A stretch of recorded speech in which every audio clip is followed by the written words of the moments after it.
On.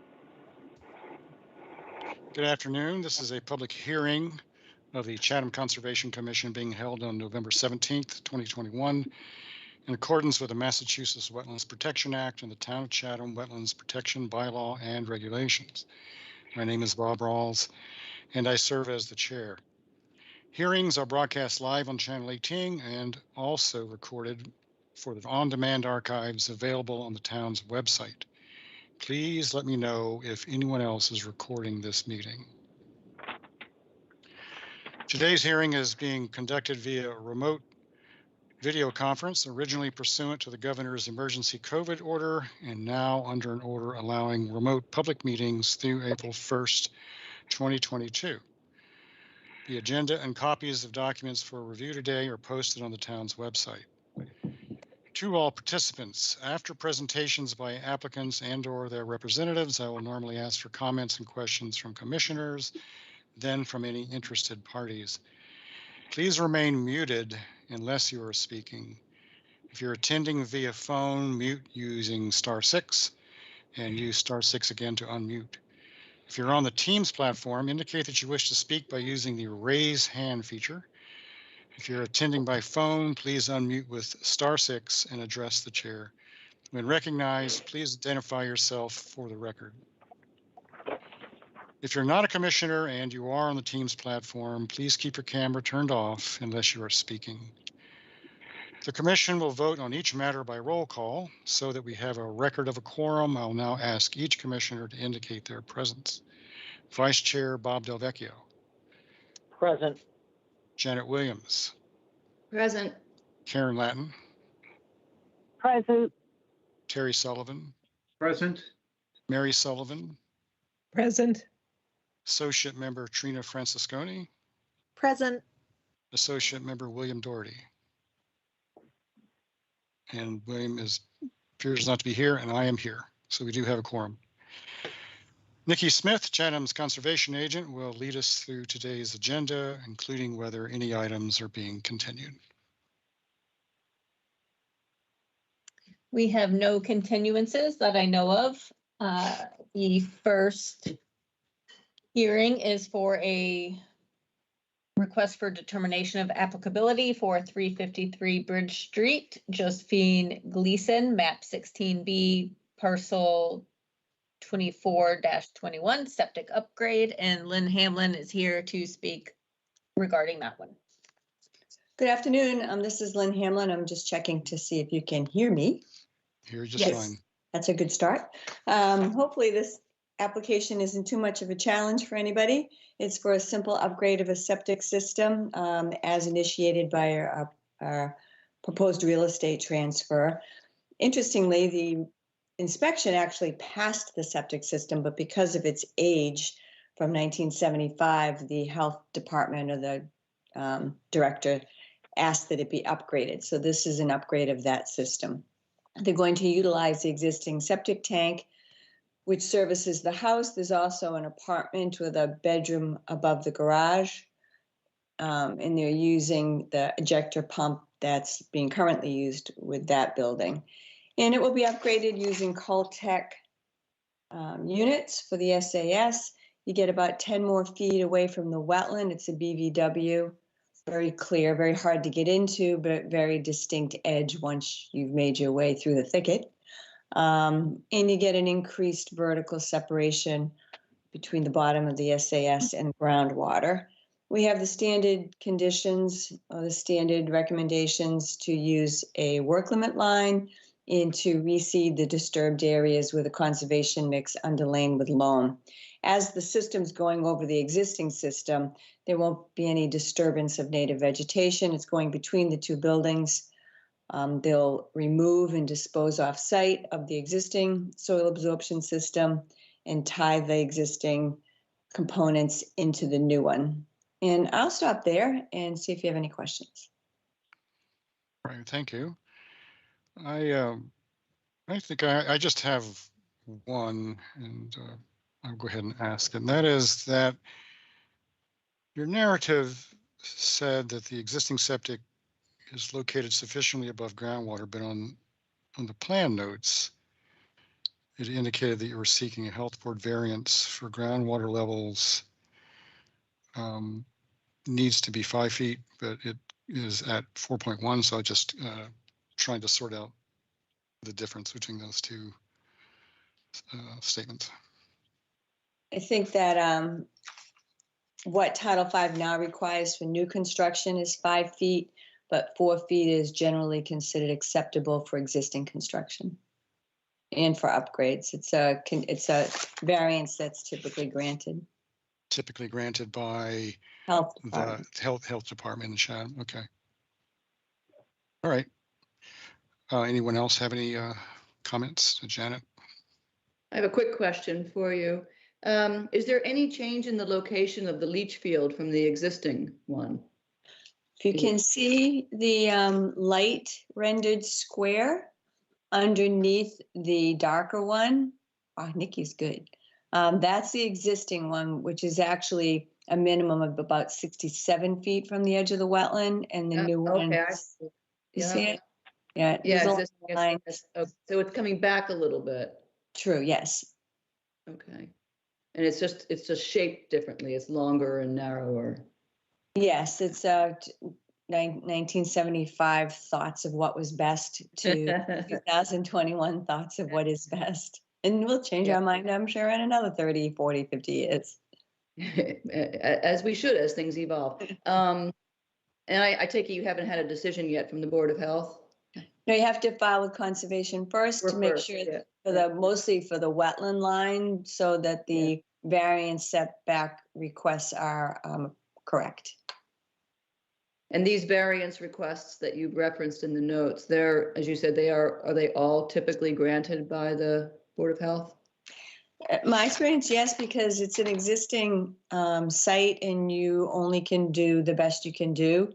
So it's being designed in maximum feasible compliance with both Title V and Town of Chatham health regs. So, I mean, if it was a vacant site, you'd start from scratch. You could put the septic where the house is and flip things around, but with what you've got, you have to seek variances. And there's no proposed construction, there's no increase in effluent.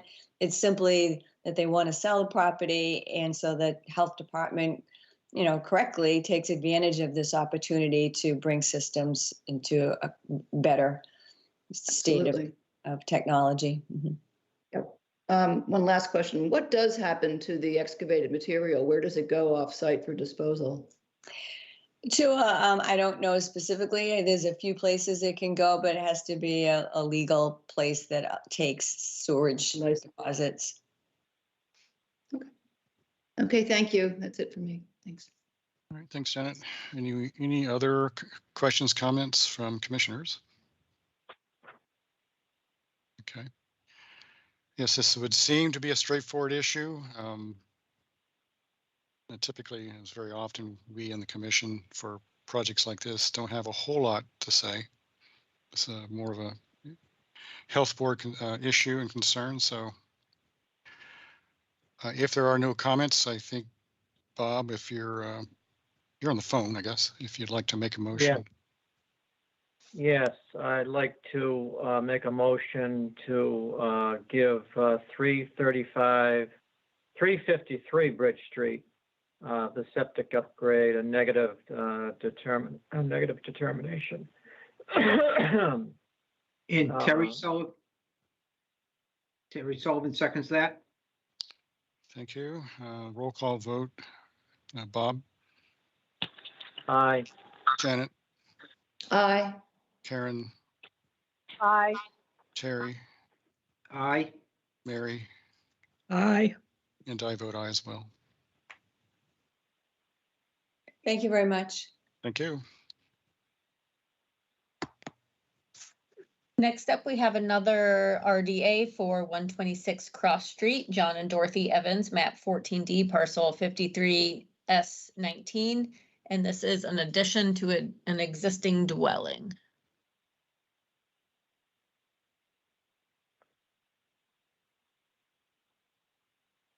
Do we have anyone representing 126 Cross Street? Oops, I think you're muted, Mr. Stribert. You're muted. No, he's not muted. No, okay, That's weird. we can't hear you. We heard you a while ago. So somehow you turned off your microphone. Still muted. There, okay, maybe we can hear you now. Nope, now you're actually muted. Let me see if I can unmute you. Nope, now it's coming and going, the mute status. It may be that you need to call in.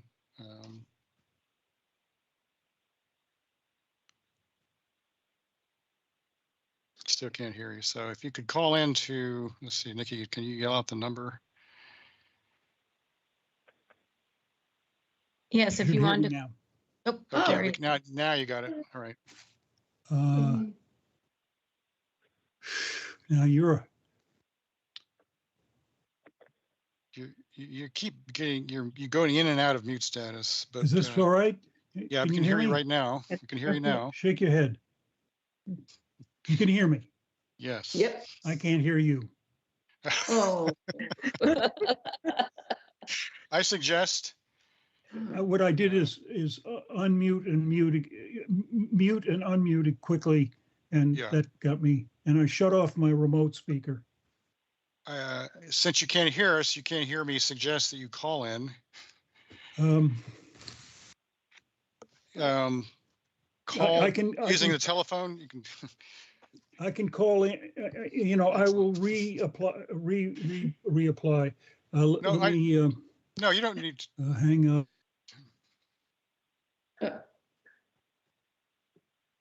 Let's see if he. We'll give it a second and we'll move on Make it to the next. telephonically. Yeah, we Yeah, can we come can. back to him later, but I hope he doesn't. He won't need to reapply.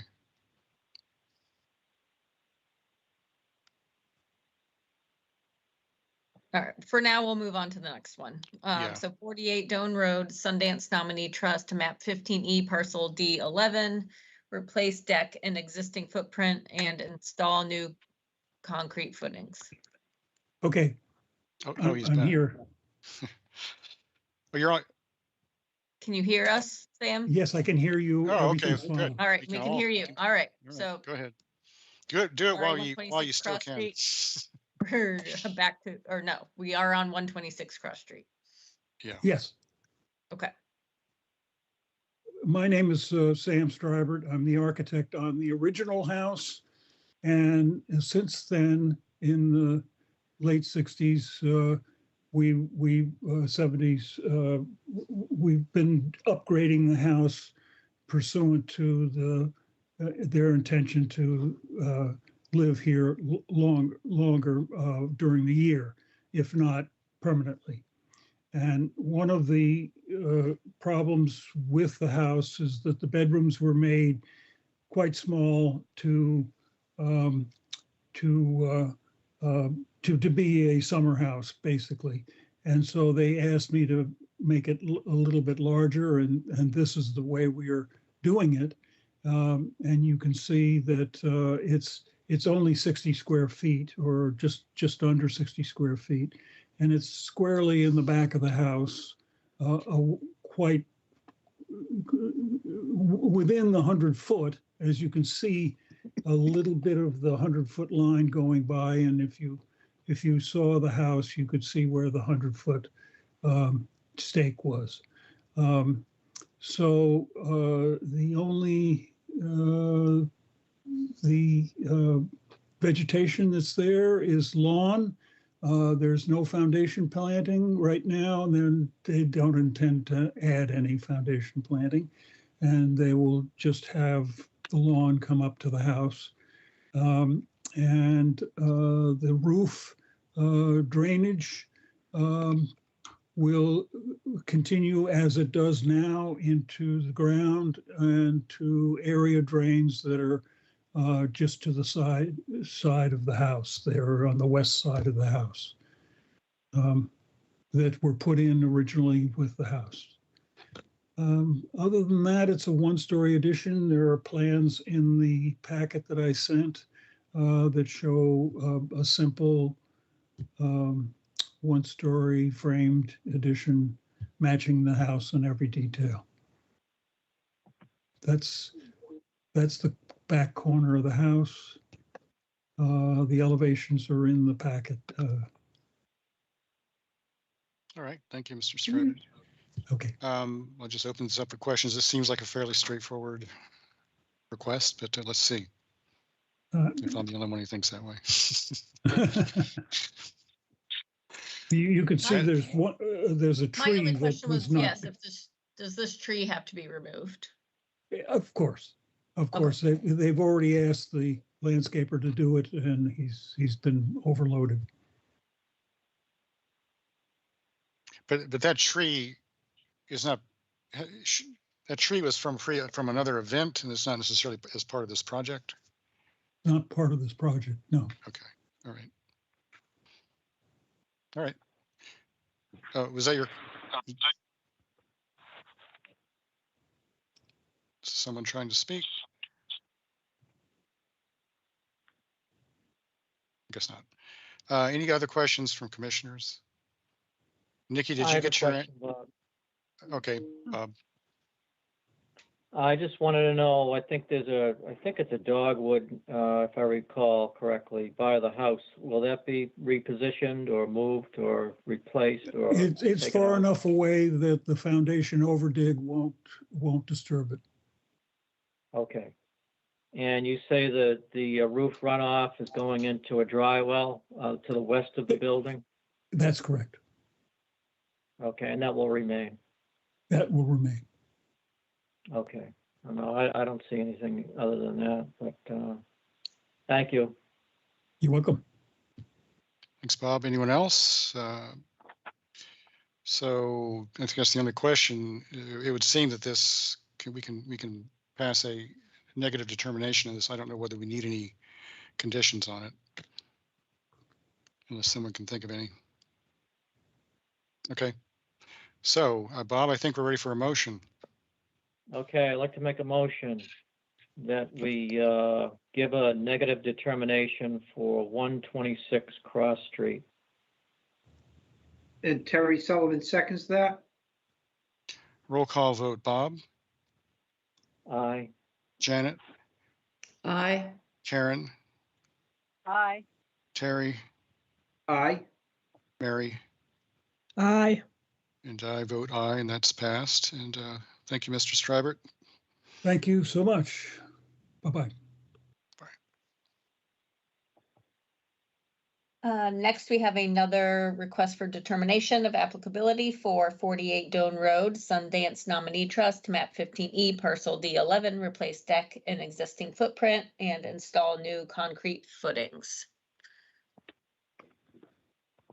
Good afternoon, David Clark Engineering on behalf of the applicant. This is a straightforward deck replacement, no increase in size.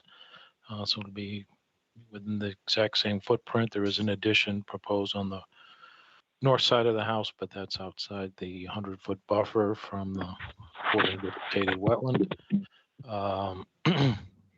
There will be some disturbance to the ground in that the footings most likely will have to be replaced underneath the deck. Happy to answer any questions. All right, thank you, David. All right, well, do any commissioners have questions or comments on this project? No one at all. I'm not sure that I do either. It does seem pretty straightforward, existing footprint. I assume, David, that under the deck is what you normally find under a deck. Actually, they're going to raise it up so it's all at one level. So there'll be a little bit of improvement. There might be an opportunity for something to grow on the portion that's elevated up. When you say elevated, what is elevated? There's a step down between sections of the deck, so that when they rebuild it, it's all going to be at the same level. Okay. So a portion of it's going to be 8 inches higher or so. Right. Oh, Mary, I just saw your hand. No, I was just gonna say that when I walked it and the owner was home and helpful, I think it's actually going to improve the drainage and the vegetation by having the raised deck. So I think it's a good. I didn't say anything wrong with it. Thank you, Mary. I'm trying to. We have a hand raised from Tom Sharkey, if you'd like to speak. Yes, hello. Hello. Not so concerned with what's proposed here, but I am an abutter, so I'm very interested in receiving information about things that affect our property as an abutter. And I just wanted the commission to know that I received a certified letter from Clark Engineering. It's postmarked November 2nd, got to my post office box on November 16th, yesterday, and I picked it up this morning. So it took 2 weeks to get to me. I don't know if people are experiencing trouble getting their mail like I am, but it's been getting pretty slow lately. And so I don't know what the requirement is to send out notifications to abutters, but it's possible that, you know, maybe we need to send these notices out a little bit earlier. So thank you for that. No, thank you. Yeah, my sense is that many of us are experiencing delays in postal delivery. However, 2 weeks for a local delivery is a little more of a delay than I would have ever thought. Nikki, what is the minimum? By when should they be sent out normally? It's been a while since I've had to send them out, but I believe it's. Or I guess David would know. David, also. is it 1 week? It's 2 calendar weeks or 10 business days is the legal. Okay. I think it's 10 business Oh. days. So yeah, you have to send it out basically 2 weeks before is so basically when you have to file, you should send it out right about that time, which is generally 2 weeks before the hearing. I do know that a lot of times, and Crystal can speak for this as well, that we've been getting things back that say COVID-19 on them, and people are just dropping them in mailboxes and not actually getting signatures. So that's been an issue as well. So people aren't necessarily signing for things. The postman just signs and says COVID-19, I delivered it, because he doesn't want to knock on doors or, you know, that kind of thing. So I'm not really sure what the post office is doing at this point, but David, Clark, and Clark Engineering and their other engineering companies, as far as I'm concerned, have been sending them out on time. And that's their requirement. I can't change the mass law about when they have to send them out. So they are still following those protocols. If we find that it's continuing to be an issue, Chatham can make a bylaw type change, but as of this point, it's just one of those things. Right. Yeah, it would seem that it might be a little premature to make a bylaw change unless we hear of a number of additional cases like this, but it's good for it to be brought to our attention. And we need to keep aware of it, because that's obviously an issue. And in this case, you did get it in time, even though not in great time. Janet, you have a comment? Coincidentally, I heard this morning on the radio an interview with the current Postmaster General, Louis DeJoy, who unapologetically said that the mail will continue to be slow. Because he is required and forced to operate the Postal Service within the confines of their budget, and his borrowing power is gone. So he said, get used to it. It's going to take longer.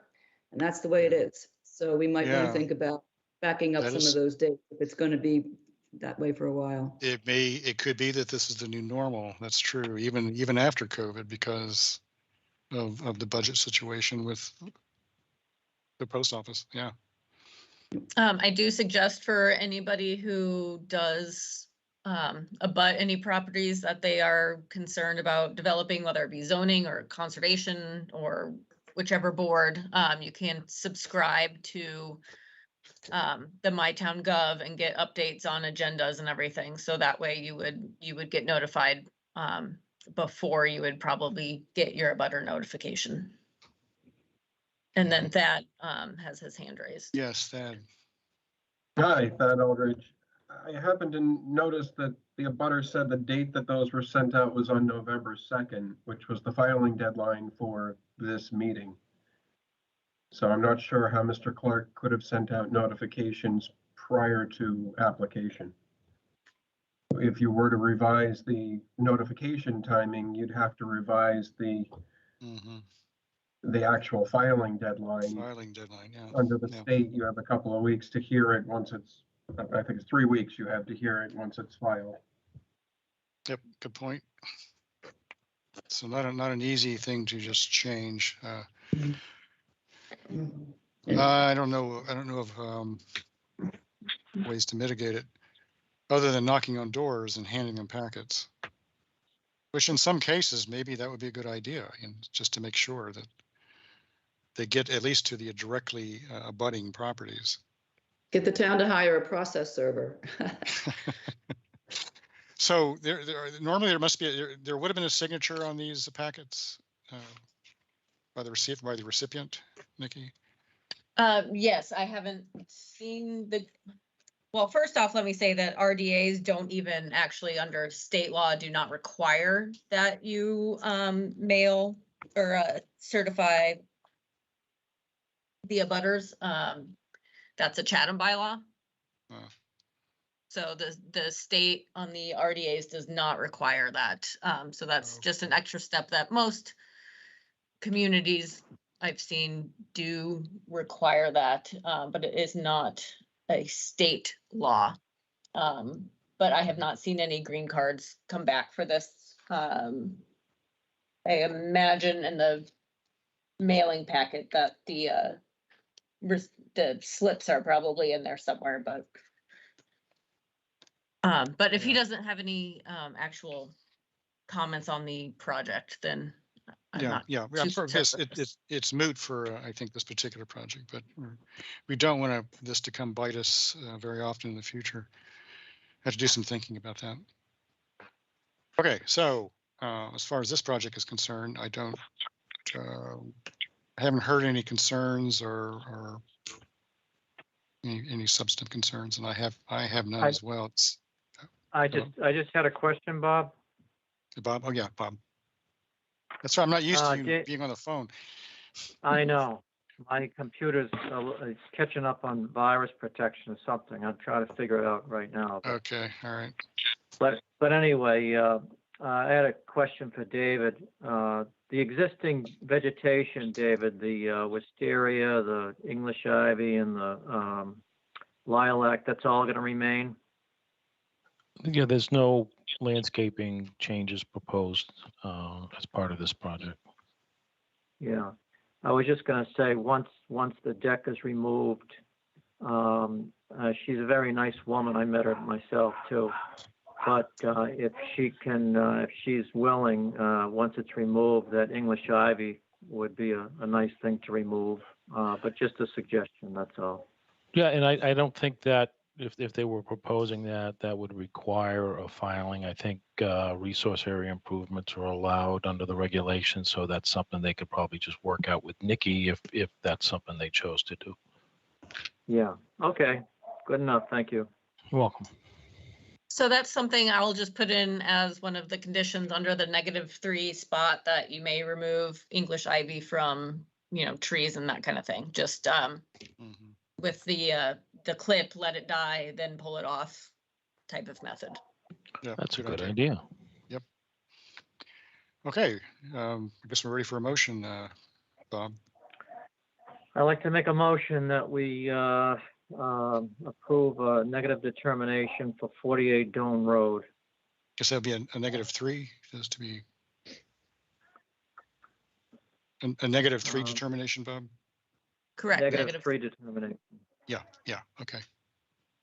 All right, so Terry Sullivan seconds that. All right, roll call vote. Bob? Aye. Janet? Aye. Karen, Aye. Terry, Aye. Mary, Aye. and I vote aye. That is approved. Negative determination, in other words. Go forth. Thank you. Thank you. All right. Next, we are starting the notices of intent. We have 305 Main Street, Timothy Emerson Revocable Trust, map 16C, parcel 33, SE 10-3519. Demolish the existing cottage, construct a new cottage, construct an addition to the existing dwelling and construction of a driveway. This may seem familiar. They are withdrawing the previous one that we need to vote on first, which wasn't clear on the agenda. David reminded me of that this morning.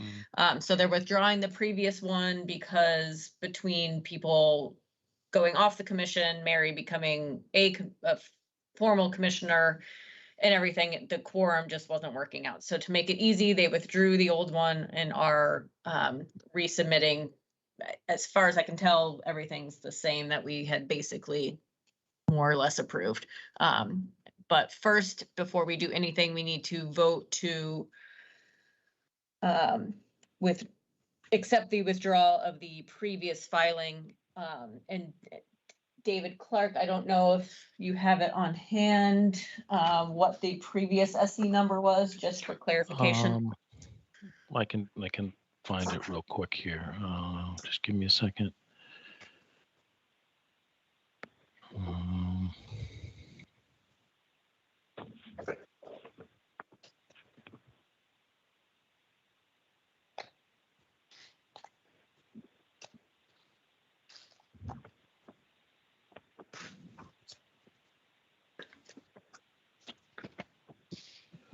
It is SE 10-3393.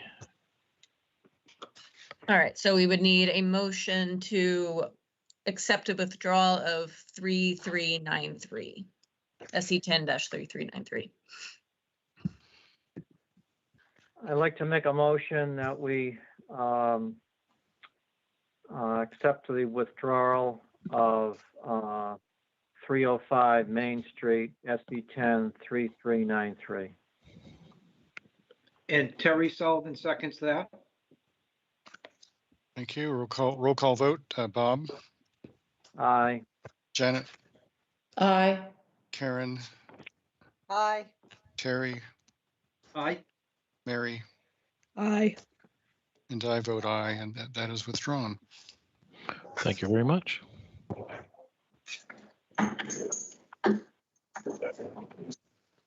So I guess we're So- ready then. Yeah.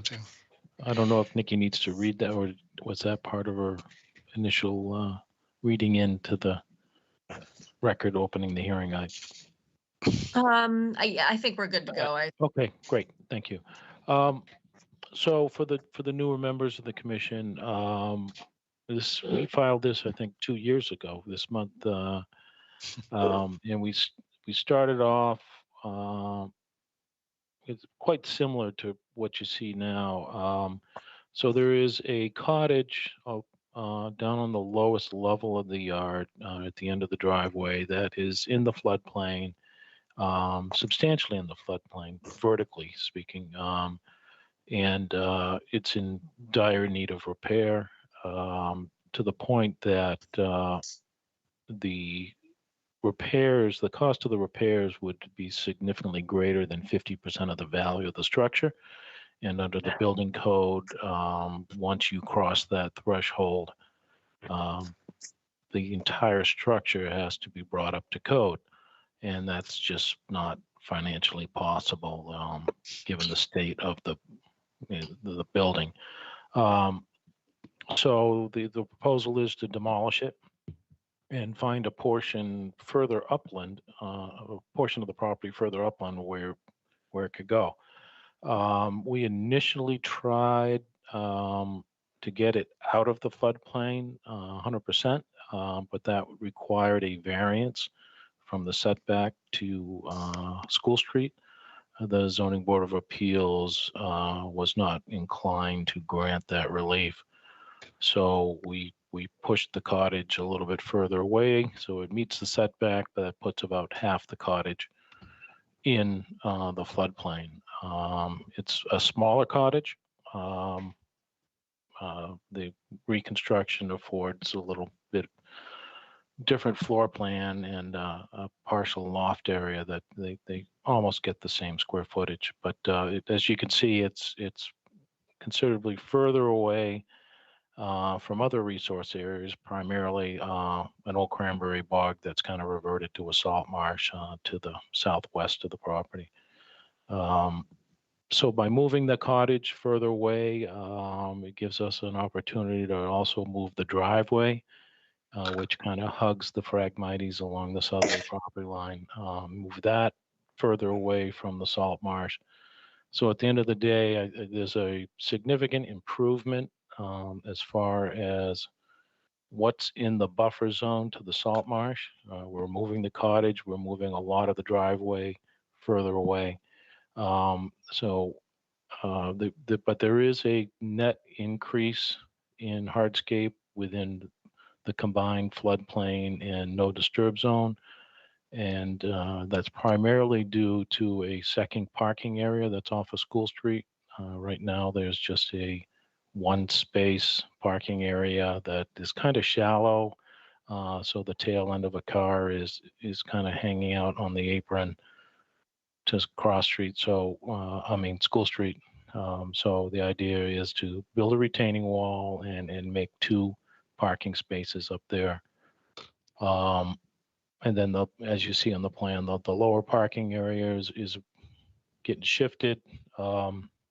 There is a slight increase in the area of surface down in the floodplain also, but that's primarily due to once you get to the bottom of the hill and out into that open area and the low spot of the property, there's no really defined parking areas for the main house. That's 305 Main Street, and they just park wherever they want.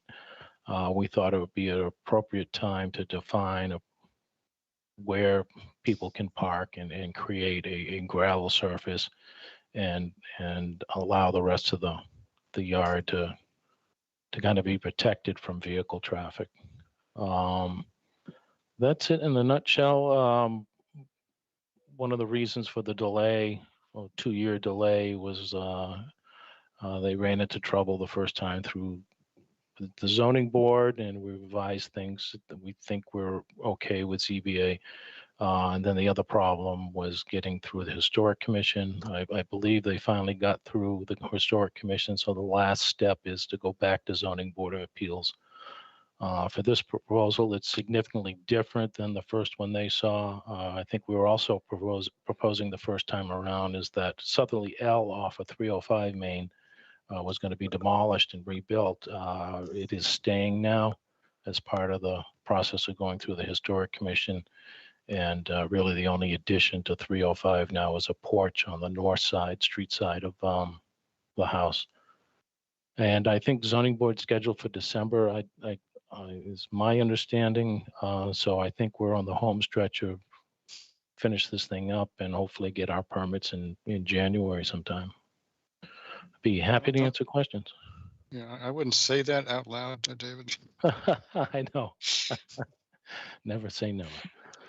Yeah. Okay. Yeah, this is certainly sets the record, this project, for how many times we've seen it, or at least ties it in my notes. So just be clear, historic has passed? Yes, it's my understanding that they're done with historic and now the last step is zoning board. Is zoning. And they're filed with zoning board. Zoning is on December 2nd. All right, and so is there really nothing unchanged since the last time those of us who were here saw it? In other words, the mitigation is the same as we saw before? I don't know if you've seen the latest mitigation plan, and we were kind of holding off on having Teresa finalize that because we really want to get through zoning board of appeals in case there's a slight modification to something. So We what have, I the- was, we have a November 2nd planting plan. So it has been oh, changed. I guess you do have it. I'm sorry, Teresa. I guess, yeah, I least think I we're do, all set yes. now. Yeah, that reflects all the changes. Apologize for not paying attention. That, Is it, yep, so is Teresa here? yes, she is. Okay, maybe we should hear from her, just make sure we have captured all the changes or aware of them. Hi, good afternoon. Teresa Sprague with Blue Flax Design. There has been no change to the proposed mitigation from what was previously presented to the commission. The only thing we've done is taken the new layout with the new driveway and cottage and put the previously proposed mitigation onto David's new plan with the new design for the structures. So that's really the only change that's related as far as the mitigation plan. Let me just pull this up. So we're still proposing 3,100 or just about 3,200 square feet of existing lawn that would be removed and restored to native naturalized vegetation. One pitch pine that we were proposing to remove previously, it's in decline. It's close to the existing main house. We are proposing to remove that as it is potentially a hazard tree. And we were planting to mitigate for that loss an eastern red cedar. And then the shrubs as shown, 24 chokeberry, 31 bayberry, 28 fragrant sumac, 9 pasture rose, 19 arrowwood viburnum, and a number of switchgrass shrubs. The area will be seeded with a low grass and wildflower seed mix, and then planted according to the plan. Okay, thank you, Teresa. So largely the same project that we essentially, I think, as Nikki said, approved some time ago. So I'll open it up to questions and comments from commissioners. Janet? Thanks, Bob. Teresa, I'll apologize if I neglected to have this question before, but it didn't occur to me until I was studying this plan this time. Mm-hmm. So what is between the mow strip around the edge of the mitigation area and the edge of the wetland? So, and I have to be honest, Jenna, it's been a while since I've been out to this site. And you, as David was just discussing, this project has been going through lots of redesign and other iterations that we were not involved in. But I believe, if I remember correctly, it's mainly Phragmites reed in that area. So that would be the reason to have the mow strip in betweens to try to prevent the Phragmites from migrating into it. Exactly. Yes. That's what I thought. Okay. I just wanted to check that because that's what I thought, but I hadn't written that down. So yeah. Good. Is it, Janet? Yes, that's it. I'm sorry. That's it. Oh, Yep. okay. All right. Anyone else?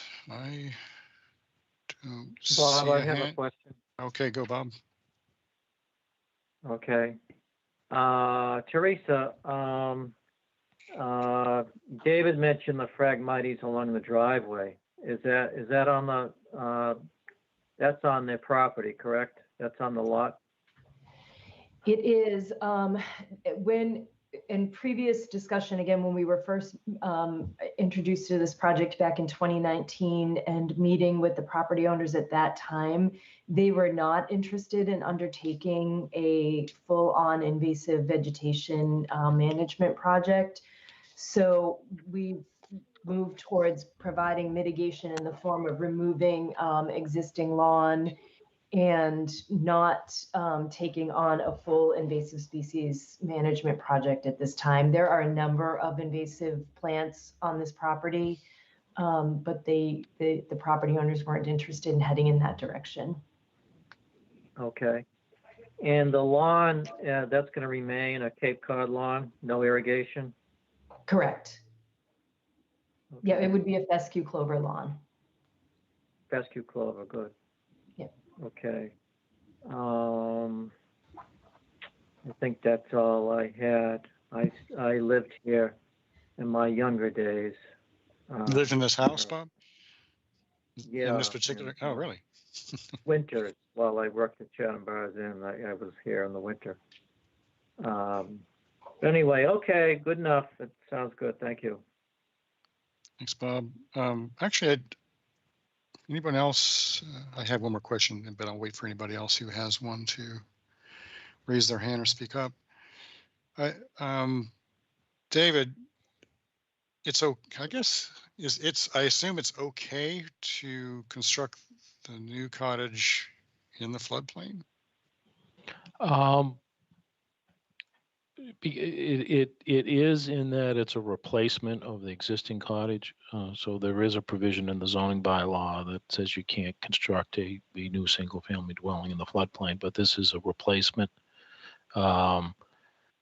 So we tried to get it entirely out of the floodplain, and the zoning board felt it was more important to maintain the 25-foot setback requirement from School Street. So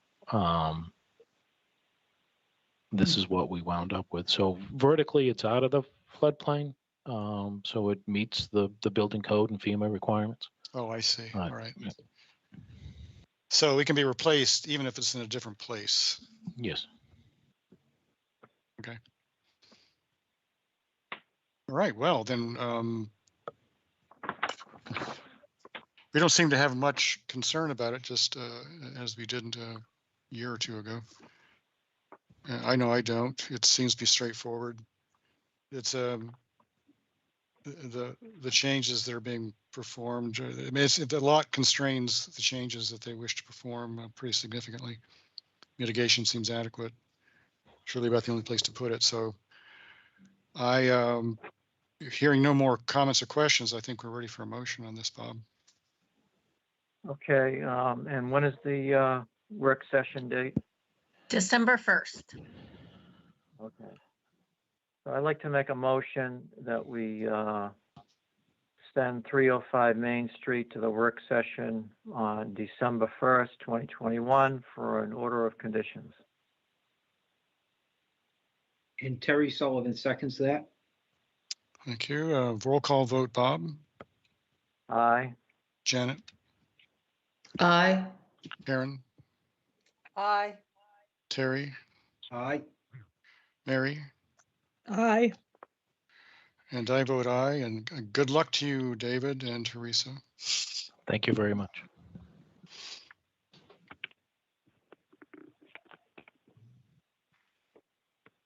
Next up, we have 65 Sears Road, Sears Point Summer LLC, map 11A, parcel 2-J14, SE 10-3518. This is an addition to the existing dwelling, redevelop the hardscape, landscape, and removal of fence and some invasive management.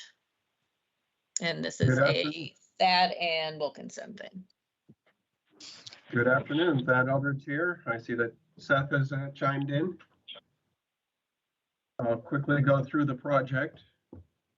Nikki, did you want to put the plan up? Yes. Thank you.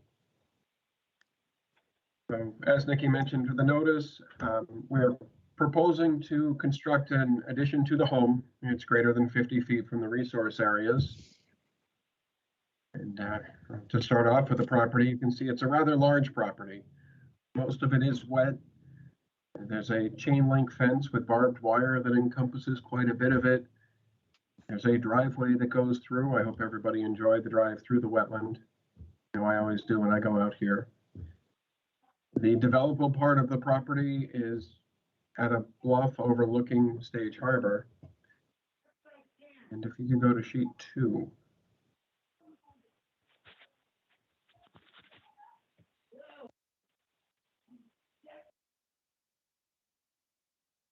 So the getting there. proposal here is, it's coming.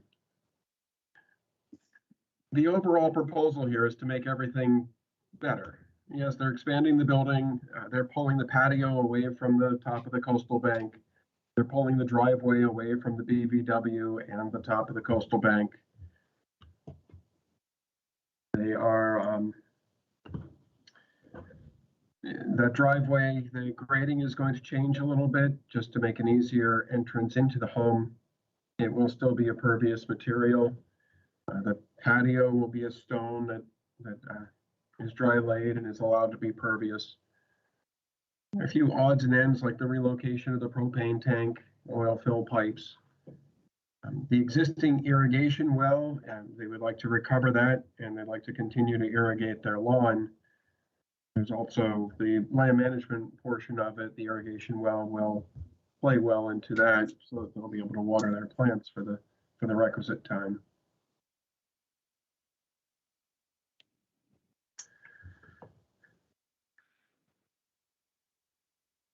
All in all, like I said, we're bettering the situation. So that is the point. Additionally, they have two dogs that one of them is rambunctious and has been found in Stage Harbor a couple of times. They proposed a fenced-in area in order to contain their dogs when they're not walking them around.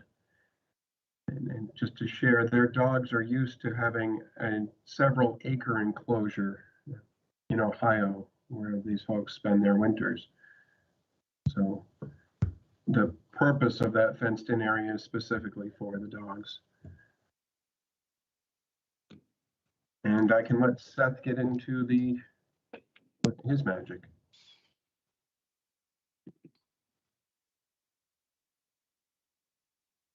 Or I can start his. So he's got approximately 24,000 square feet of invasive removal and the subsequent planting of natives all throughout the property. And quite a bit of work is proposed within the wetland. And fortunately, it's just along the fringes where they're having. Thanks, Thad. I was muted. I apologize. Okay. Would it be possible to go to the restoration plan, Nikki? Yes, I was just making sure it was in the same filing, so just a second. All right, take your time. So the scope of our work can sort of be broken into three primary areas. The first, which is probably most typical you expect to see from us, is the intensive invasive plant management, which is just under 25,000 square feet, where there's a pretty severe invasion. That's a little more than a half an acre. The primary three species are Asiatic bittersweet, shrub honeysuckle, and porcelain berry vine, with lower density numbers of privet and autumn olive, multiflora rose, and vine honeysuckle. So as we often see, most of the invasive species are sort of taking advantage of that edge habitat around where there's the most human development. And as you get further into the wetlands and into the undisturbed forest, you tend to see less invasive species, but I'll get to that in just a moment. So there's a pretty significant ring around the dwelling, as well as along the driveway, and then out by the public road at the end of the driveway. We see more invasive species, and our approach is to take a comprehensive strategy here and completely eradicate the invasive species and densely replant the area when we're complete, which will help to stabilize and restore that ground layer vegetation, which is not really present anymore in most of the invasive areas. It's generally dense shrubs and vines. So we'll be coming in with nearly 300 native shrubs, as well as an extensive selection of native herbaceous materials. We are, the second area we would quantify as early detection and rapid response. So we have pretty low, if you could just sort of slide down to the bottom right corner on the screen, Nikki, you'll see the other portions, which are not, if you just pull it down a little bit more so we could look up towards the road, away from from Stage Harbor, I guess. So thank you. So you'll see the green hatched areas where that's where the invasive species are more intense. And then as you walk around in the wetlands, as we have to fully assess the site, unfortunately do see a little bit of, little porcelain berry vine here, a little privet there, anywhere there's a little bit of a hummock in that wetland, a little upland habitat where those plants can get established. And that's particularly problematic with vines, which can, you give them an inch, they'll take a mile. They'll get a little area that's dry enough for their roots to take hold, and then they'll really move throughout that wetland community. And we want to make sure that never happens. So it's a relatively small undertaking now, but we can have the least amount of habitat disturbance later if we do that presently. So while sort of the immediate coverage of our more intensive work is more than half an acre, there's other activities spread over the additional acreage of the property. As was mentioned earlier, there is a chain link fence. This is apparently a former deer farm. They raise deer. That's what I've been told. And so that chain link will be removed. It's a considerable, I think there's even barbed wire at the top of it. So it goes right down to the ground and over 6 feet tall. Again, the goal was to contain deer, which we know is hard to do. It's your typical sort of pipe frame fencing with chain link, and it is set into concrete. So we're not proposing to remove the concrete. Concrete's generally pretty inert.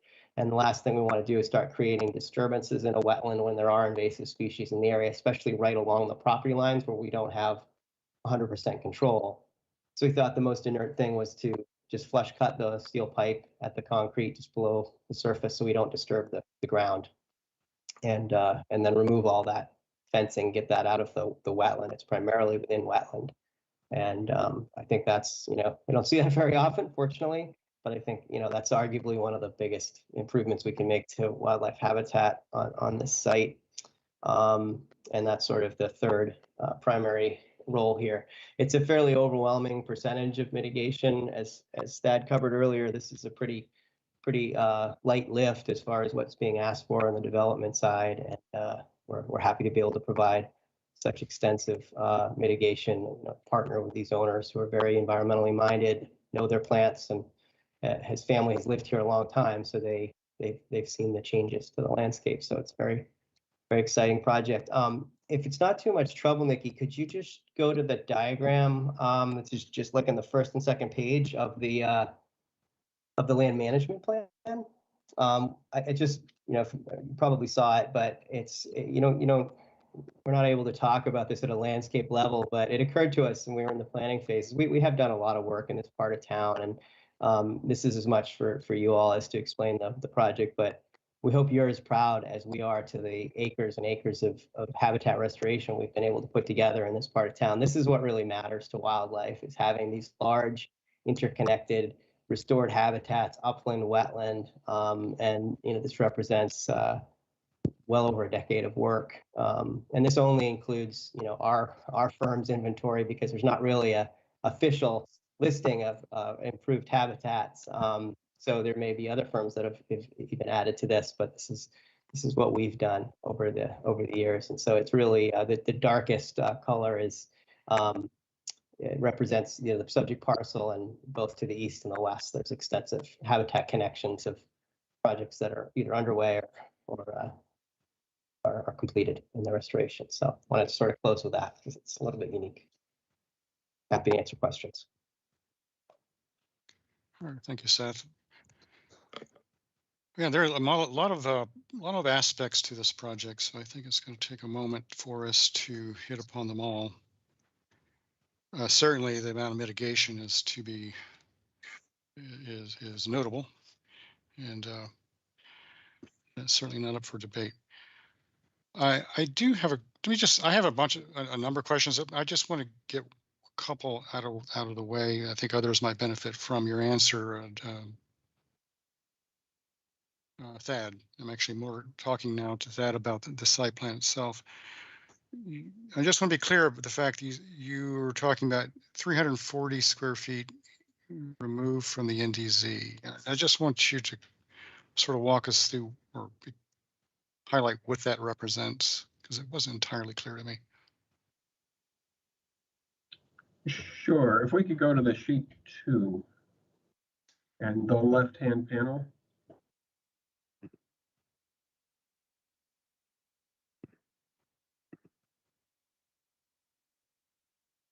So starting at the entrance to the property, the driveway is being pulled away. There's a trash enclosure that will be placed where the driveway exists now, but then there's a significant amount of that driveway that will be removed. And then looking at the opposite side of the house, while we're proposing patio within the 50-foot, we're taking away a substantial amount of patio from within the 50-foot. So as I mentioned, this is a real shift. We're really consolidating everything into the property. So the driveway, is it currently pervious? It is. It's a shell, well, it's a dirt driveway coming into a shell parking area. All right. So the reduction in the NDZ comes from the driveway and the patio. Yes. Because it didn't make, it wasn't entirely intuitive to me. I mean, I thought that's what you were going to say, but all right. So let me think about that. The yeah, I think I just wanted to ask that question up front, and I'll come back to other questions that I have. So let me open it up to the commission. Janet. I still would like to follow that train of thought, Bob, because I too was struggling with the various elements of the project and what the impacts are that are associated with each of those elements. So Thad, if you're saying that the 340 square feet of reduction is due to removal of some of the driveway and some of the patio, I assume the patio portion is that small bump out on the eastern side that seems to be removed in the post conditions. Is that what we're looking at for the patio portion? Yes, it is. Do you know how much that is attributable there, what the size of that piece is? I will tell I'm just trying to you parse it between the driveway and the patio, what we're talking about in terms of, because the driveway crosses, some of it's in the NDZ and some of it isn't.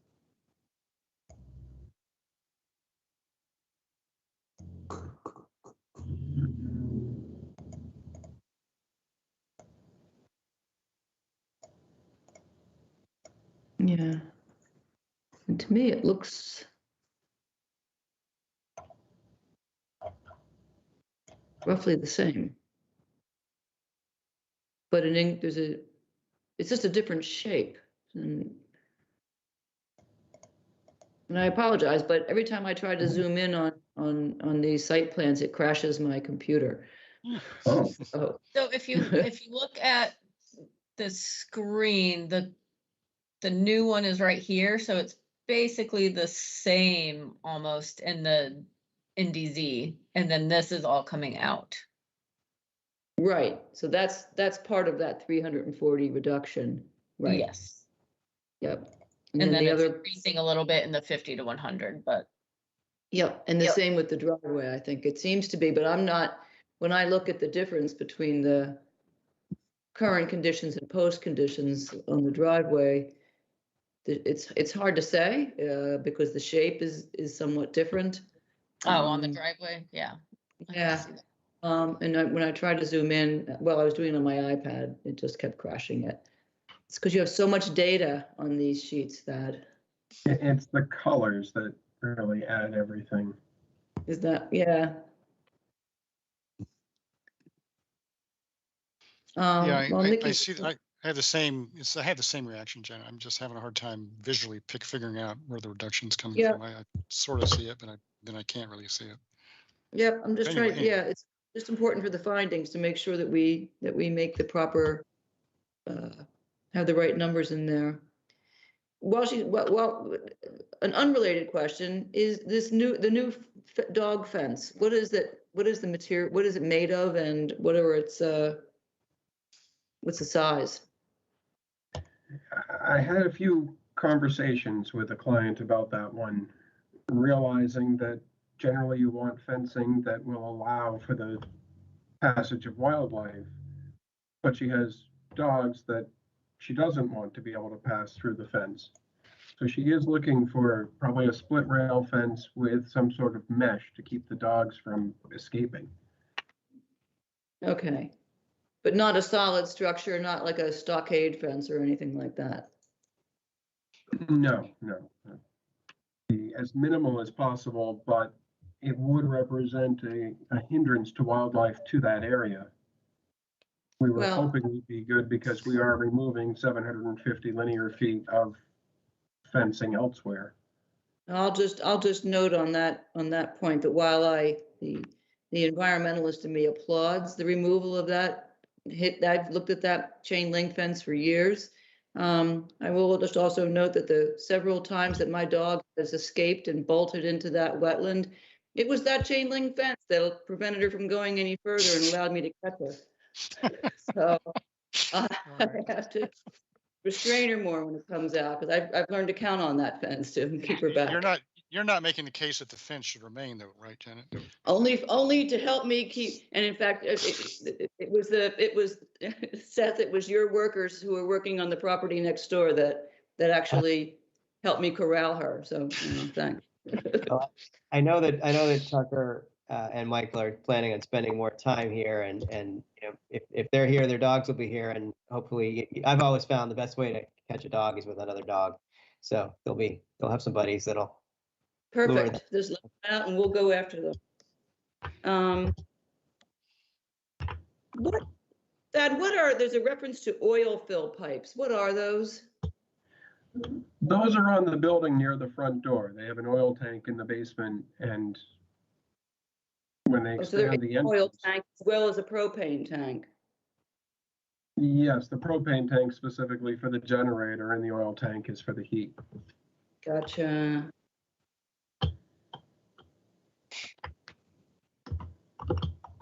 Okay. I'm going to hold it there and make some notes here and pass the mic on to whoever has other questions. All right, Janet. Yeah, this may take a couple of rounds. So anyone else? So Thad knows this is coming. The the 340 square feet removal counting as 680 negative square feet mitigation. Is that Harwich never allowed that? We always did. We counted it as 1-to-1, and especially because a lot of the patio being removed and becoming lawn, more or less, I believe. So I just didn't know how the commission in Chatham felt about it.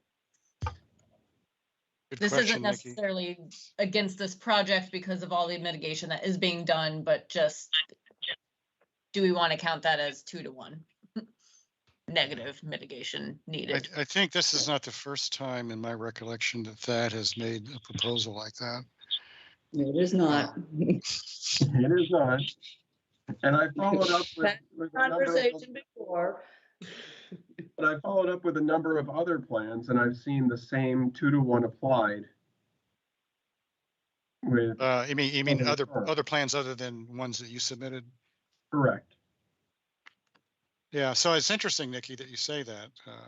You should be, that's interesting. So they counted removal of coverage in the NDZ as counting for the need to, the reduction, or it only allowed 1-to-1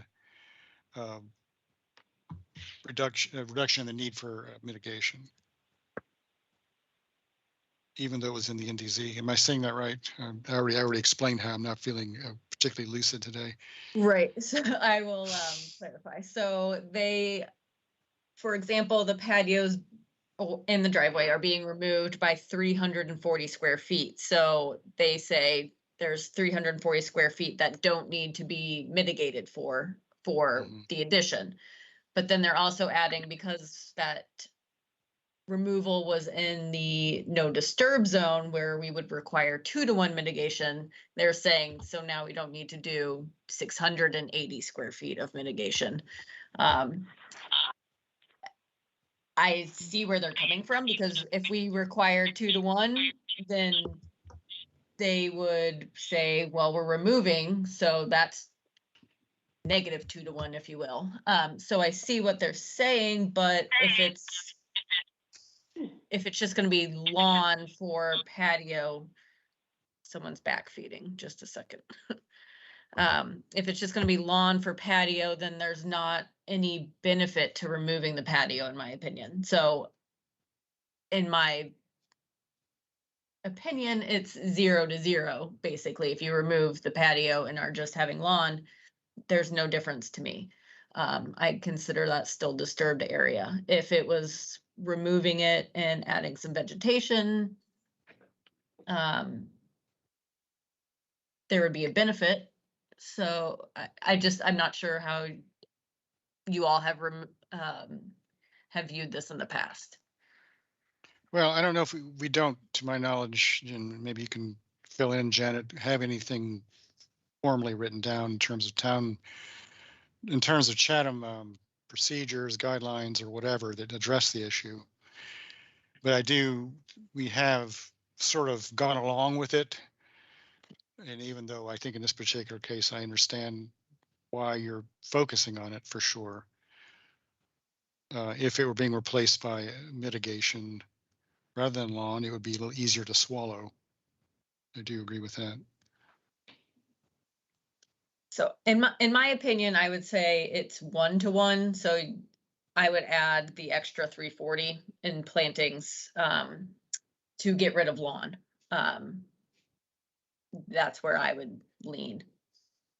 Not necessarily in this case, but in general, if you're getting rid of patio, adding lawn, it's 1-to-1 to me. And then if you're in the no disturb zone, I would add the extra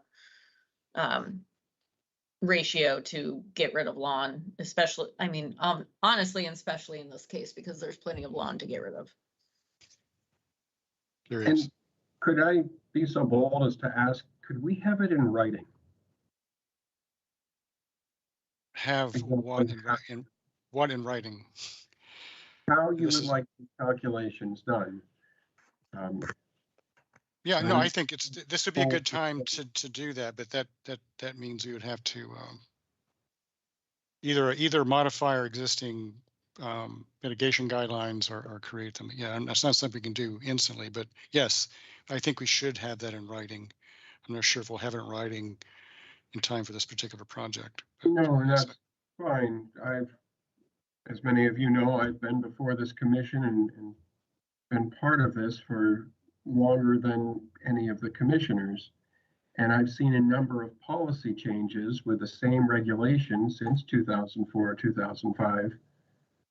And I've never been bold enough to ask for it in writing, but that's where we can gain consistency between all of the representatives. Totally agree. Yep. Agreed, and I think that's part of our bylaw and regulation review committee that we have started.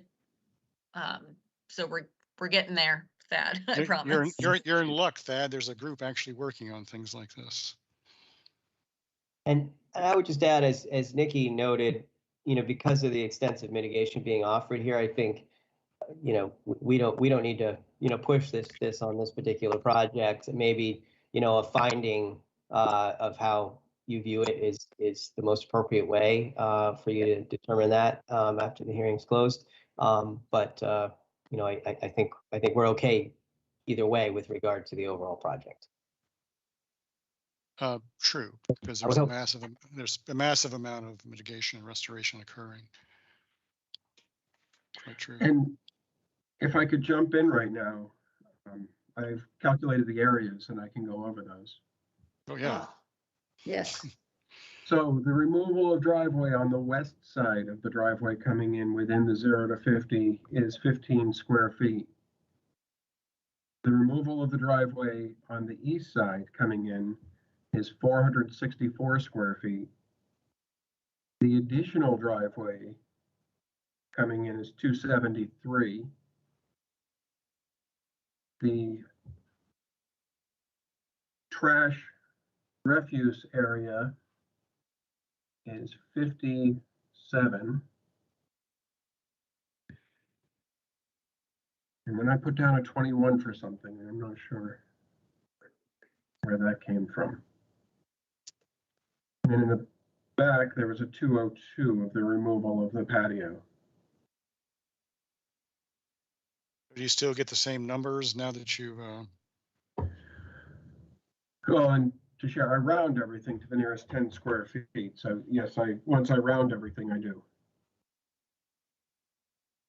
you round each item or the final total? I round each item, because if Oh, you could round get a up? plant to grow in 1 square foot, that'd be great. But Oh, I can. without Uh, fence, without a cage. Right. Square foot gardening.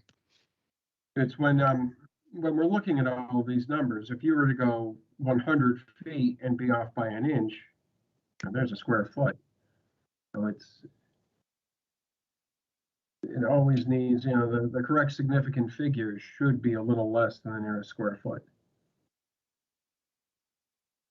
Okay. I guess Janet, you wrote all this down. You're gonna run that. You're gonna crunch the numbers on that. Let me see if I can make these come out. That is the 57 square feet associated with the trash enclosure area. Is that an added or subtracted? That's an increase. So It's an increase. 273. Okay, that's plus then. 21, 3, Okay. 5, 1, 464 plus 202. Minus 1 equals. An adding machine. It sounds like a 1920s adding machine. Yeah. Yeah. So I came up with 330 when I added those together. And then if Okay. you look over in the north corner of the building, near that elevation 16.4, there's a little bit of walkway that's going away within the 0 to 50. Okay.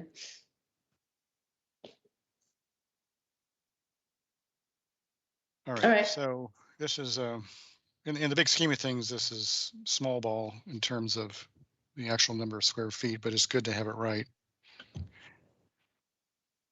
So if no one else has their hand up or wishes to speak, oh, there's Mary. Go ahead, Mary.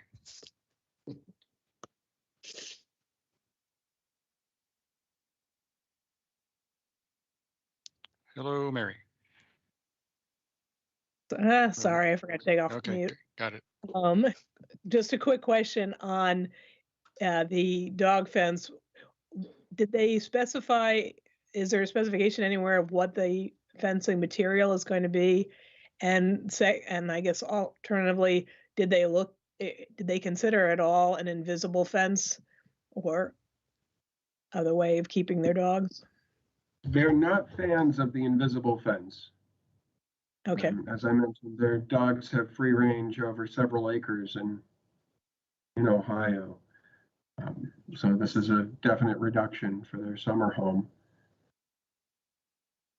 On that same note, I actually had a note, like a living fence. Is there any kind of shrubbery that, I don't know what kind of dogs they have and who knows what dogs they might have in the future, but if there's any sort of shrubbery that could keep them restrained,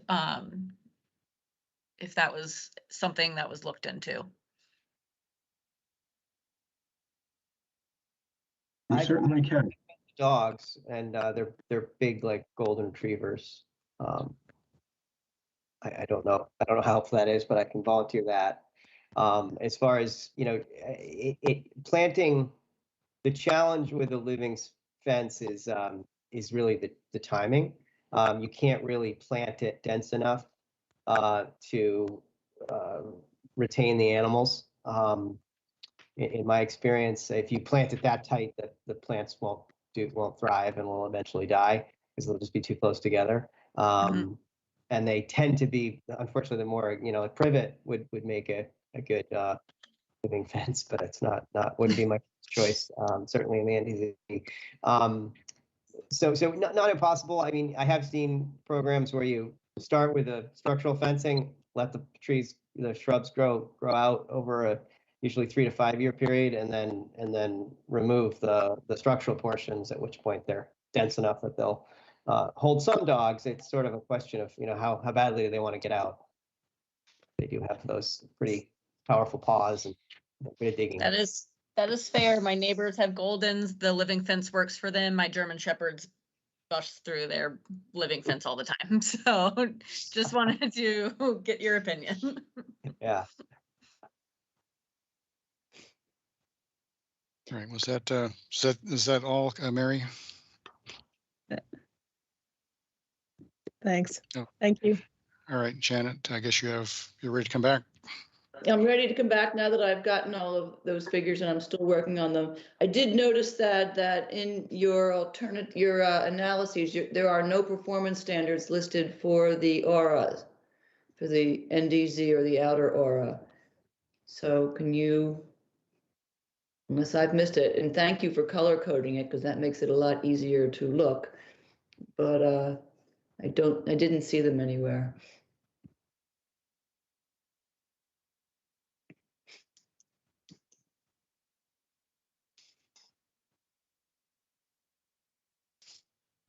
And the last question, you mentioned that bringing in some fill to elevate the parking area. What can you provide more specification, elevate by how much and how much fill is required to do that?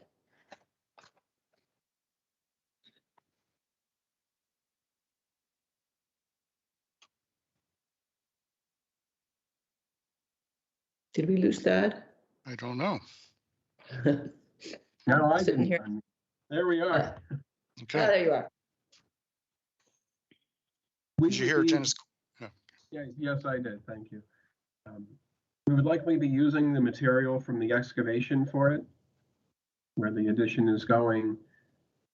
You look at the corner closest to the door, it's at elevation 15.7 proposed. The current elevation is 16.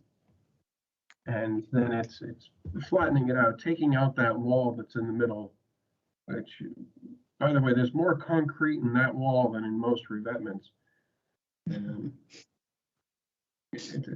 It was impressive. They had to take out a section of it for the septic system that was recently upgraded.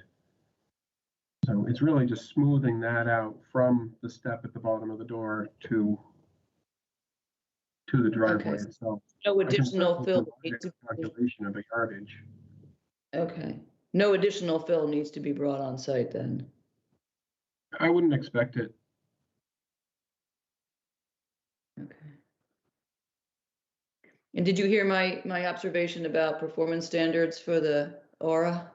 Oh, yes, I did, and I responded on mute. So Oh.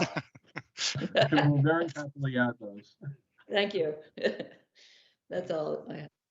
All right, Terry, you have your hand up. Yeah. Do we have a precedent for allowing fences for pets? In the no disturb zone? Well, that's what we're here. That is what is being proposed here. Yeah, we have generally, I guess I'll opine on that. We have generally not allowed it. Okay. It is in part of our, I believe it, I can't remember now whether is it in the local bylaw, Jen or Nikki, if you can recall, but we have generally not allowed it. In fact, I can't think of a time when we have allowed it. Especially a fence where it has no wildlife gap under it. And the fact that we now know that the dogs are sizable dogs, it makes it a little more puzzling to me why the 6 inch, the normal 6 inch gap under the fence would not be acceptable. So that is problematic for me, even though it is disturbed area. And I understand that the dogs are used to a very luxurious area to run in Ohio. Nevertheless, this is Cape Cod, and this is in a resource area, so it's different. So yeah, I'm stuck on that. And I'm getting the sense that I'm not the only one who's stuck on that. So I think that should probably be considered for a review by the applicant and the representatives. Making it smaller, further away from the resource area. I don't know, all sorts of possibilities there. But on the face of it, it's not something that I recall we have ever allowed. And in fact, we have specifically disallowed. And if I may, it's in part 4. Notwithstanding that an area is designated by the commission to be in disturb zone, the following alterations may be permitted. And number 8 is fences that are not a hindrance to wildlife movement. Right. Otherwise, there's no prohibition, and that's why it's part of the variance request. Right.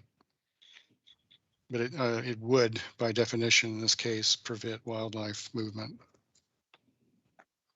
as currently proposed. And so, can I just ask one question on that? Sure. Yeah. Just because I anticipate a discussion with the owners on that, and just want to make sure we're going in the right direction. I can understand on part of the applicant, they don't really want animals coming under a gap so that they can become playthings for the dogs when the dogs are there. And that's, I think, understandable. And if I were you, I would be saying, but if this is primarily a summer house, you're restricting wildlife access, 365 days a year, even when you're not there. So, and you can't, I've never seen a fence that you can sort of raise and lower. So I think I understand where you're coming from, but would it be accurate to say that if some sort of, 6-inch gap, which is going to allow, most wildlife that can't jump over to go under, would that be any more acceptable to the commission, or is it just the presence of the fence itself? Reasonable question. I don't know. Let me. In my own particular case, it is in the NDZ, but it's a totally disturbed area. So it's the fact that it is in the NDZ in this particular case is not the salient concern for me, but the fact there's no gap is a very salient concern. So Janet has an opinion. Let's hear that one. I'm struggling with whether it's in the NDZ, and I think I'm struggling at least on the post conditions plan to follow it all the way around. I see it on the eastern side where proposed enclosure fence, but then I can't, it's outside the NDZ there. It's in the outer aura. It seems to cross the NDZ line at some point. And then I can't really tell where it goes. Does it hug close to the patio? And then I lose it altogether. I don't see. Yeah, that was one of my next questions was where the heck is that fence? Yeah. Where does it cross the driveway? How does it enclose? Yeah, I don't see where it goes other than along that one side, which is actually outside the NDZ. So it's on the north and the east of the house. If you start at the southeast corner of the building, the lower right hand of the building. Okay. Follow that to the east to where the lawn notches a little bit. Yeah. And then it follows the edge of the lawn to the north, and then west, and then south, straight back into the building on the right-hand side of the door. Oh, it doesn't go around the other side. That's it. That's it. I see. I thought it surrounded the property, crossed the driveway, and came down the western side. Okay, so the dogs are spoiled, but not that spoiled. The only place where it crosses into the NDZ is in the front along the walkway, and where it crosses the NDZ line on the eastern side. Correct. Okay, and where it connects to the house corner, and all three of those, it's minimal. It's only a few feet. Well, that's slightly different than what I was thinking, and it's better than what I was thinking. It's less disturbance in the NDZ. I have to say my gut reaction to the suggestion that it be designed to still allow for some wildlife underneath, given that it's a year-round fence for a seasonal purpose, is something that gets my interest, because it's a much less impactful, and we don't have the wildlife hindrance performance standard which you cannot meet otherwise. So, okay, And that's it. as it just came to mind, we've had a few pools that have been subject of variances within the 50 with pool fences around them. So Yeah. there's one example of some fences that have been put into the no disturb zone without that wildlife movement ability.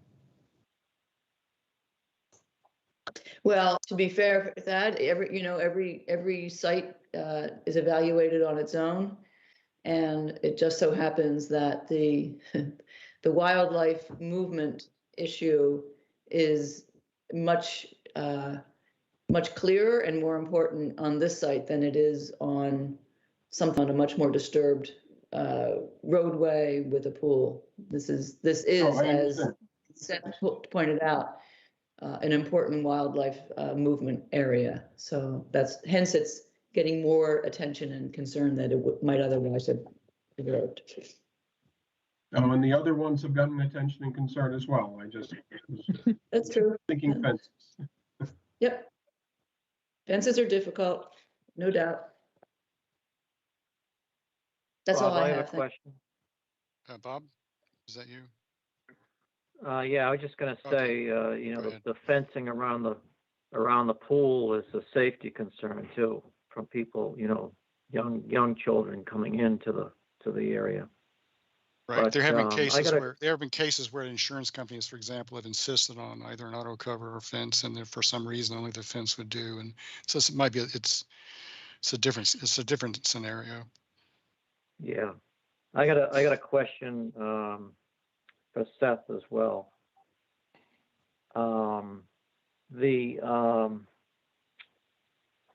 What was I gonna have? Oh yeah, the revetment. When I went down there the other day, the revetment still hasn't been planted around, as well as the fiber rolls.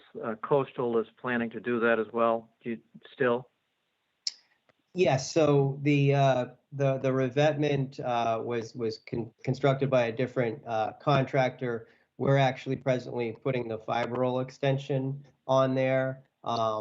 And you know, just given the season, we probably recommend holding off on planting till the spring, but that's all fairly fresh construction. But yeah, the expectation would be it would plant in the next growing season. Okay. And the vegetation, the existing vegetation on the coastal bank, you call for it to be pruned. Is the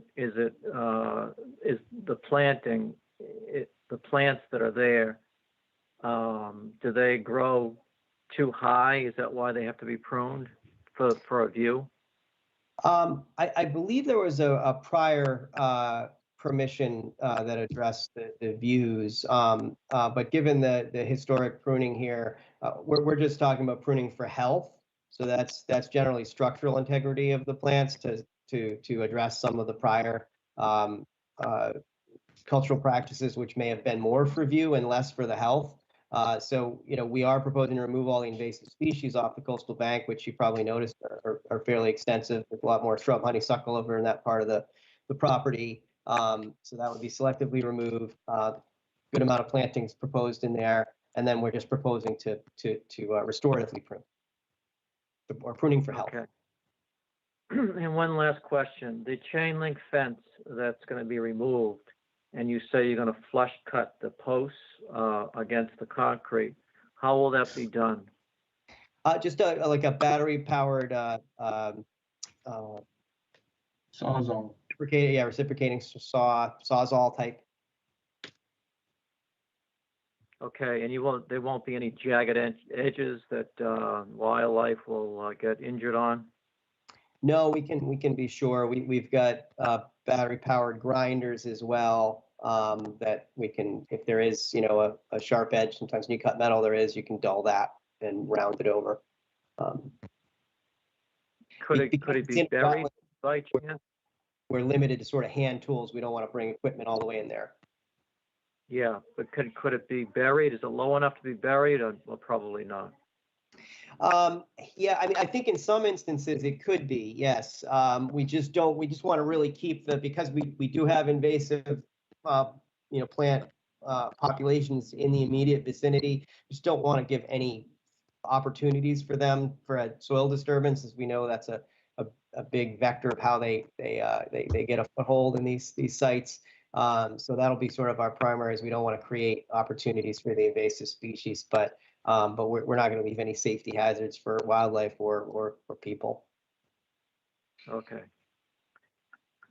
Okay, and the last thing I had was the fence, the predicament on the fence. I was going to say that if there was a metal edging installed at the base, and you still had that 6-inch gap or even a 4-inch gap, I mean, I think that would be something that I would be for, in this case. That way the dogs wouldn't be able to dig underneath the fence. Interesting idea, Bob. Yeah, we'll certainly discuss that with the clients. Okay, that's all I had. Thank you. Okay, thanks, Bob. I just have a couple of random questions. There's a discussion of improvements to the rinse station, and I just want to make sure I understand what those are. I know there was in the alternative analysis, it proposed, it said we could move it, but we're not, or we think it's worse. But what are the improvements aside from the stepping stones? Or An are there? enclosure, a fence around it, so. Oh, a fence. Oh, around the rinse station. Right now, it's wide open. The fence was taken down years ago around it, and they're now putting one back up. Oh. I know we're not supposed to use the word shower, but essentially That's right. shower enclosure, I think, is what most people would refer to that as.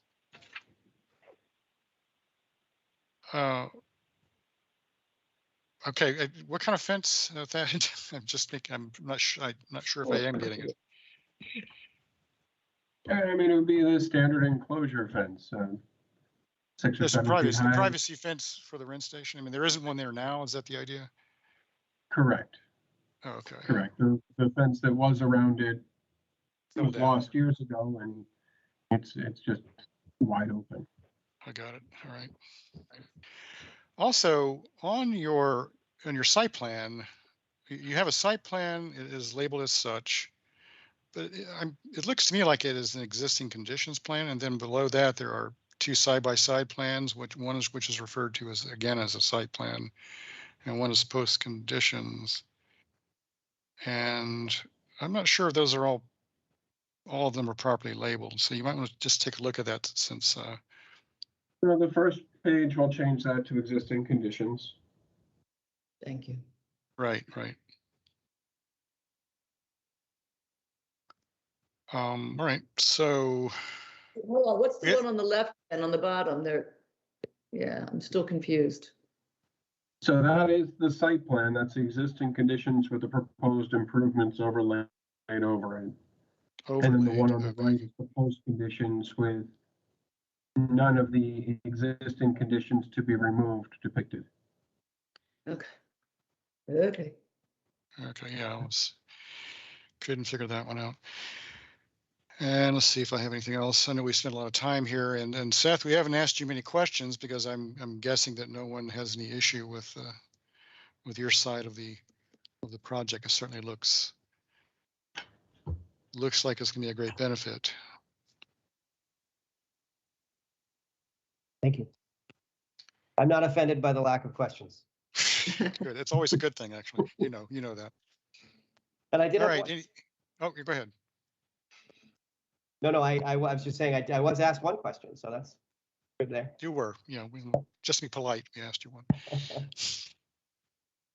All right. Anyone else? We don't have too much here. I guess the thing that occupied most of our time was the dog fence. And does anyone recall anything else that is of significance that we would like for them to change other than relabeling the plans? And I don't know, Do we need clarity, Janet, on the amount of coverage in the NDZ, or do we have it? Yes, I'd just like to see the the broken out among, So that we can where. follow the breadcrumbs, yeah. Oh, yeah, and the performance standards for the aura. Oh, I did have another question. Why, so there's is there an irrigation well there currently? Or There not? is. There is, but is the proposal is to move it? If it has to be, it's buried right now, so nobody's been able to recover it. Oh, We're hoping that it's just outside of the footprint.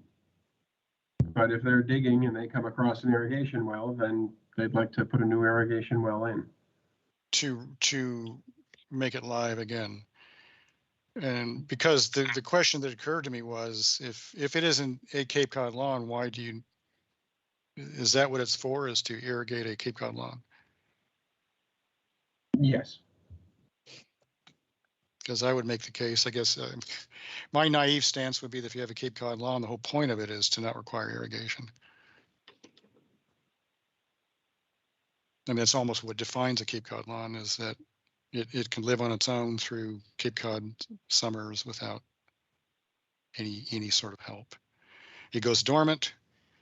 Yes, it turns brown, but that's what a Cape Cod lawn is. And But the question is there an irrigation system that is currently in so that's existence? a related question. Yes. And if There there's is not, a system on the site. there is or is not? There is. Oh, there is. Okay.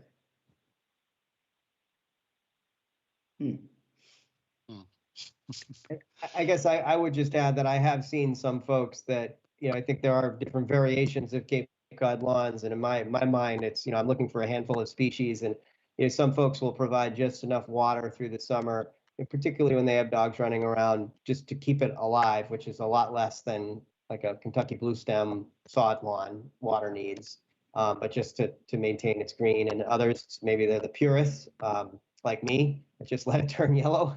And me. Go dormant and come back when it starts raining again. So I would just offer that. And I also presume that, there are some ornamental plants around the dwelling that they would benefit from, again, a limited amount of irrigation from a well, just to keep them healthy and flowering. So that's the way I see it. Yeah. But it would all be fescue, is and will be. Yep. Yeah. Any issues, Janet, with that? Probably not. It's pre-existing. If it's a fescue lawn, it's not going to need much water. So I'm not terribly concerned about it. We've left a lot of irrigation systems in place that were there before we came on the scene. So. All right. And now there's a landscape plan. I don't know if anyone's here representing that plan, but I do have a question about it. And I assume by the landscape plan, that is referring to basically foundation plants around the house that are going to be redone. Correct. Yep. Sort of within the lawn area. Is that, is this your plan, Seth, or is this someone else's? No, it's by BW Design. There we go. Yeah, Sage. Yeah. And I did have a question about it would be good, and I've actually been starting to ask ask for this on all landscape plans, which is in the plant list, and there is a plant list here to indicate which are or are not native species. And then also what so anyway, that would be very good to point out. I think I can guess about most of them. Some of them I can't without doing some research. But I'd like to start as a standard practice, just asking people to designate that. Okay, we can pass that along. Okay. Good. All right. So a few changes, not a great number, but I guess some heads need to go together about the fence at the very least. So when would we like to continue to? It I would think we either can shoot. be, oh, sorry, the 1st or the No. 8th. The 8th. Isn't the first a work session? Is that? Yeah, I mean, it's if it's really just the fence, which is all, I mean, that seemed to be the most significant thing. We can assume that they get us the plans and questions, but if you have enough questions, then it would be the 8th. What's your Doesn't matter, right? preference? They're going for, it'll be a work session, the first one in January, either way. Well, so what I was thinking is the 1st, if you were comfortable with drafting an order. Well, is this But if you have the too many questions, then we'll just move to the 8th. is this the OOC from Hell session where Yes. we have? Yeah, yes. It is. I have 9. Janet's taken 2. Bob, I'm giving you 2, and then Surprise. And you have 9. I'll have 7. You'll have so 9 minus 4. I think it's You'll have 10, 9 or 10 altogether is what we're Okay. gonna have. So If you have a busy work session, put us on for the 8th. excellent, thank you. Thank you. Because we're going to be in bad shape here this next work session. Not to mention we have Thanksgiving next week, so. Right, very little time to work on it. Okay, so so be it. Bob, if you'd like to make the motion.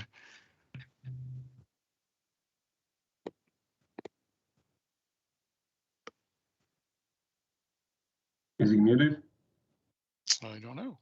Yeah, 5502, is that Bob?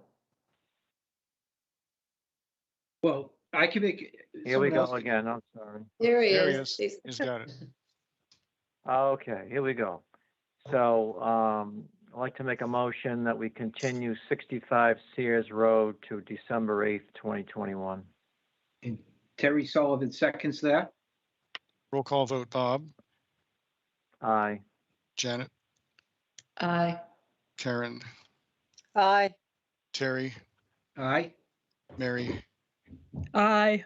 and I vote aye. So we will see you then. Thank you very much. Thank you. All right, next up, we have our final notice of intent, 85 Cockle Drive, George Foot, map 5D, parcel 1, SMI 15, SE, as of this morning or yesterday afternoon, there was no SE number. Demolish and rebuild a single-family dwelling and mitigation plantings. And David Little and Teresa from Blue Flax are on for this one.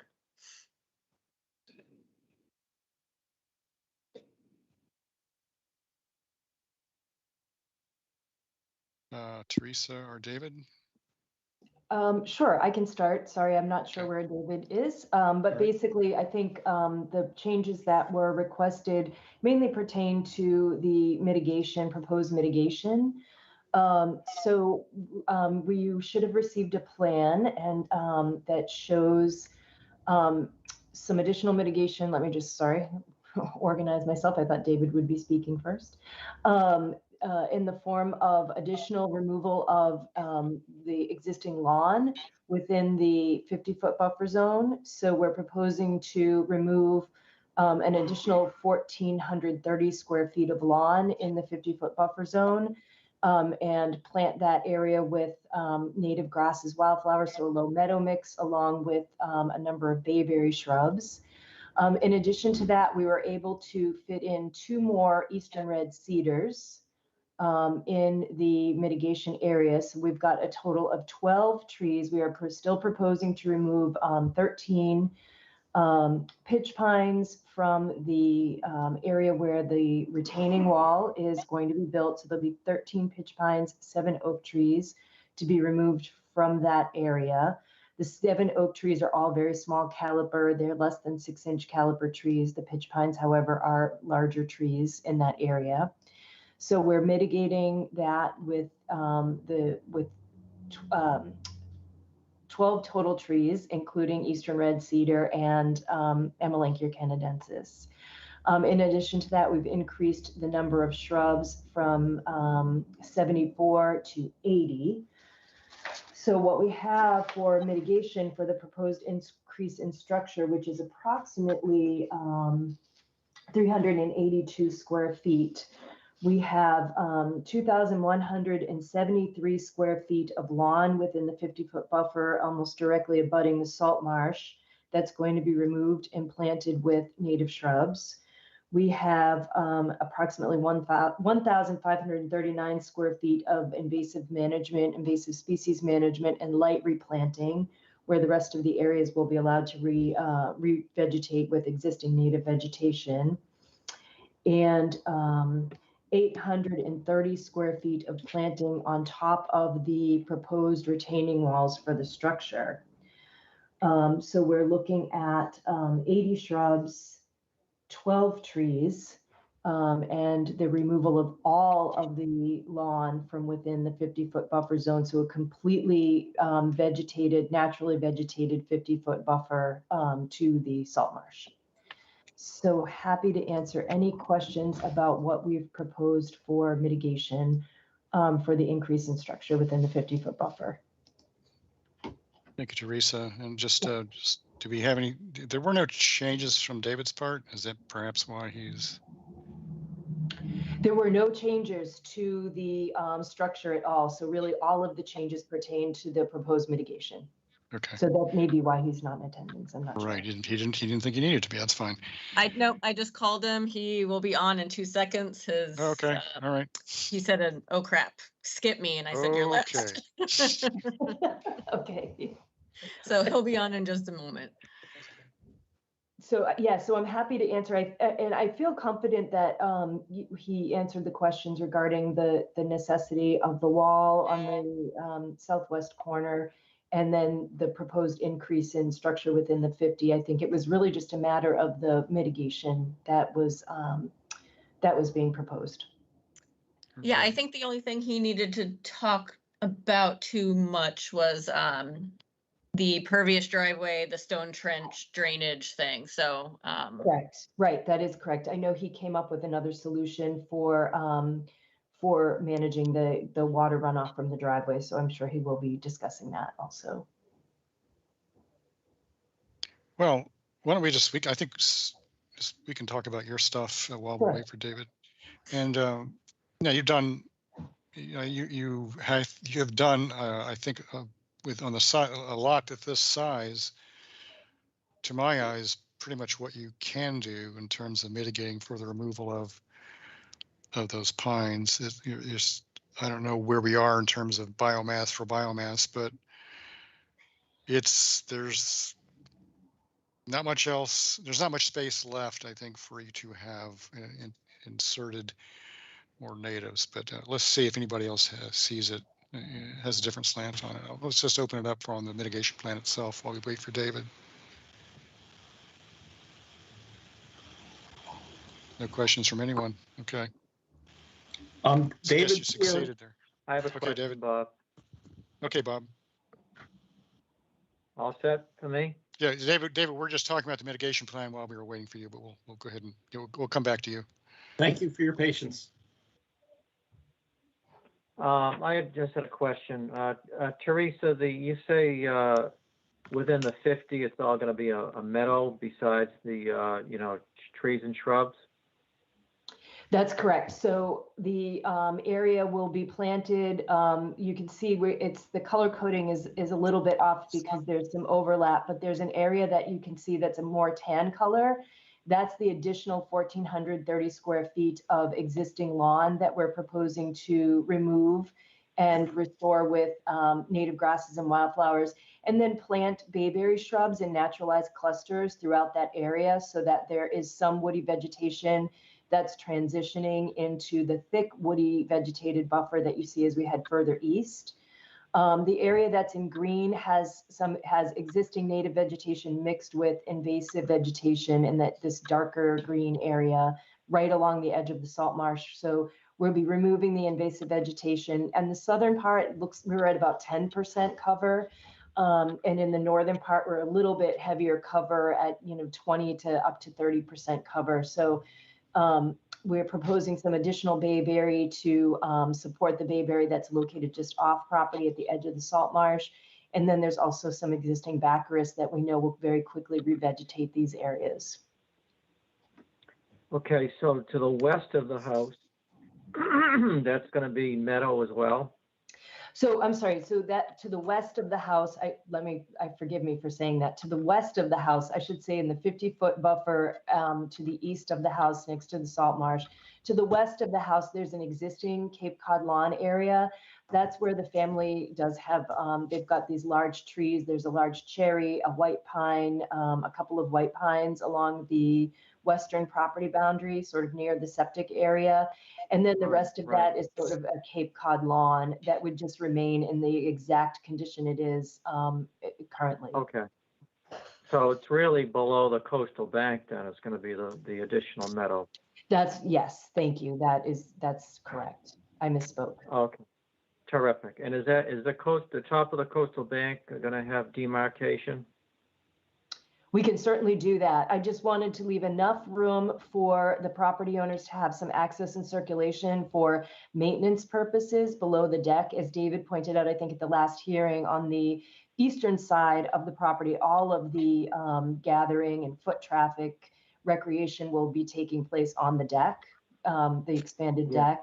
To the west of the house, they do have a seating area that I think that they enjoy on that side of the house that they'd like to maintain in that existing Cape Cod lawn. So basically, we could put a single rail fence along the edge to demarcate that meadow area and just allow them to have enough access and circulation for maintenance purposes. Wonderful. I think it's a great improvement. Okay, thank you. That's all I have.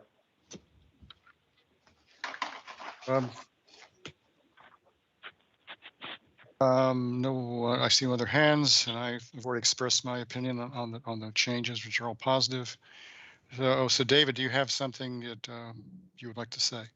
I do. Thank you. Bob Delvecchio brought up the driveway at the last hearing, and I went out to the site last late Friday when it was raining to observe what happens with the stormwater there. And so there is stormwater that finds its way not only from Cockle Drive, but from that paved, small paved area and off Cockle Drive that does shed off onto the site. And I thought, rather than trying to eliminate a small paved area that is going to be used for construction access significantly during construction, it would be more appropriate to infiltrate the stormwater with a stone drainage trench, which is approximately 2 feet wide by 3 feet deep, which on the right-hand side of the plan, I provided a detail of that I think is a more appropriate way to deal with the stormwater runoff, that the little bit that comes from that driveway in Cockle Drive. David, would that be, so it's just there's no pipes carrying water away, it's just infiltrating? No, so it would be 2 feet wide by 3 feet deep, and it would be, the perimeter of it is surrounded with filter fabric. So and then on the top of it, it would have a 6-inch gravel top, which would collect any fines, and then the stormwater would go down into the 1.5-inch wash stone below. So it serves as a better method of infiltrating the stormwater. Even over time, when you have such a small parking area, even gravel gets compacted, and there still would be stormwater. So this was my idea of a better way to infiltrate it. Yeah, that's what I was saying. It's infiltrating. It's not that you have a drainage well from, or a pipe from it or anything like that. That's correct. Yes. Okay. All right, Bob. Thoughts on that? Since it was your. Can you hear me now? Yes. Okay. I apologize, I don't have the updated plan with me here. But I was just thinking, you know, from the, so the drain is along the street edge, or is it along the top of the driveway edge? It follows the easterly edge of the driveway. It commences out at the street, right at the paved rounding, and then it goes the whole length of the driveway to the corner of the driveway, where and that's at the low side of the paved surface, Bob. So I just felt that was in a better way to infiltrate stormwater than to create a gravel driveway that ultimately will become, because it's going to be Compacted. parked on, it's going to be compacted over time. Yes, okay. Yeah, I understand what you're saying. So that will catch any pollution from vehicles and so forth as well, huh? That's correct. And it can be maintained, because we're proposing that the perimeter of it be lined with filter fabric, and even on the top, and then it would have 6 inches of gravel over the filter fabric that if it starts to fill up with fines, that can be replaced, and it could be conditioned that it be maintained that way. Yeah, okay. Well, I'm agreeable to that myself. Thank you. Okay, thank you, David. Any other questions or comments? Just out of curiosity, when I think of filter fabric, I think of like the black matting that people use for gardening to keep weeds out and stuff. Is that what we're using for? No, Nicole, this would be a little more robust. It would be what gets used behind revetments, where you have a filter fabric layer and then trap rock and then the stone placed on top of it. It's more robust. It can't rip. The only way to cut it is with scissors. So it would stand up well over time. Okay, I was gonna say it's gonna have to be replaced every year if it's No, that's what I was thinking. Not at all.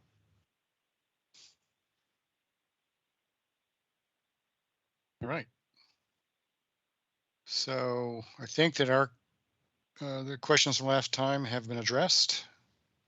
And unless there are any other further thoughts, I think we're ready for a motion. Okay, can you hear me? Yes. Okay, I'm not muted then. Okay. You're not muted. Okay, so I'd like to make a motion that we send 85 Cockle Drive to the work session on December 1st, 2021 for an order of conditions. All right, Terry Sullivan seconds that motion. Roll call vote. Even though we're adding another brick to the load for that day. Bob. Aye. Janet. Aye. Karen. Aye. Terry. Aye. Mary. Aye.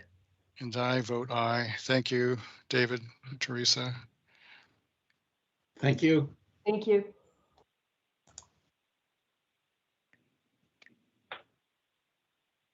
And That was the end of our agenda, and I have no unforeseen items, so. nothing unforeseen, just unfortunately, only things that were foreseen. Yes. All right, so anybody who would like to make a motion that's appropriate this time, feel free. I'll move to adjourn. There you go. And let's just have someone else. Let's have someone else. Karen seconds. Karen seconds. All right. There we go. All right. Roll call vote for adjournment. Bob. Aye. Janet. Aye. Karen. Aye. Terry. Aye. And I vote aye. So. Wait, Mary, did you miss Mary? Did I miss Mary? Sorry, Mary. Go ahead. Oh, Let's I see what definitely am an aye for adjourn. Okay. All right. It's going to be unanimous. Yeah. All right. Thank you all. That's I love these short meetings. Good work. Yeah. Yeah. And have a great Thanksgiving, everybody. Happy Thanksgiving, Yes. everybody. Thank Stay you. safe. Happy stay- Thanksgiving. Happy